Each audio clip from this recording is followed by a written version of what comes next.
Hello guys, आइए एक बार फिर से विद्यार्थी क्लासेस में काइनेटिक थ्योरी या केटीजी जिसको हम लोग प्यार से बोलते हैं, उसमें हम लोग चार्ल्स लॉ के बारे में बात कर रहे हैं। चार्ल्स लॉ वॉल्यूम और टेम्परेचर के बीच का रिलेशन बतलाया है। चार्ल्स लॉ के हिसाब से देखिए, चार्ल्स लॉ के बारे में एक और भी कहानी है कि चार्ल्स लॉ थ्योरी दे दिया था, लेकिन इन्होंने प्रूफ नहीं कर पाए थे इसको।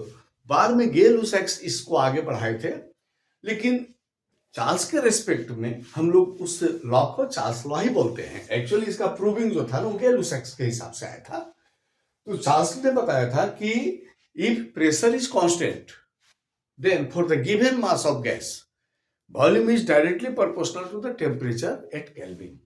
Volume is directly proportional to the temperature at Kelvin and V proportional T. कब? जब M and P are constant, ठीक है, और V जो है ये आ जाएगा K इंटू टी के बराबर। यहां पर इस K को हम लोग क्या बोलते हैं? Charles constant. Constant of proportionality है, इसका नाम है चार्ल्स कांस्टेंट। और इसको लिख सकते हैं V by T equal to K, यानी कांस्टेंट।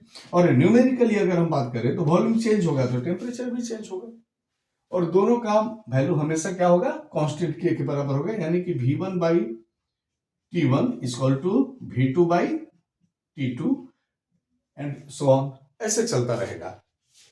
अब चूंकि इसमें प्रेशर कांस्टेंट है, इसीलिए जो भी ग्राफ हमको मिलता है ये ग्राफ आइसोबारिक बोला जाता है।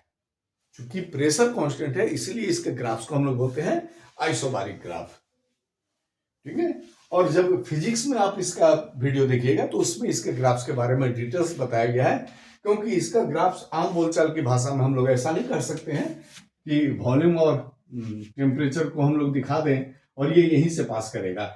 ये इसके इधर से पास करता है, ऐसे जाता है। रीजन आपको समझ में आएगा जब आप पढ़िएगा गे लुसैक्स से इसका प्रूविंग कि ये माइनस में यहां पर -2 से केल्विन है ना, तो 0 केल्विन, इसको 0 केल्विन बोलते हैं हम लोग। तो -273 डिग्री आया और वहां पर ये इसका पैरेलल होता है।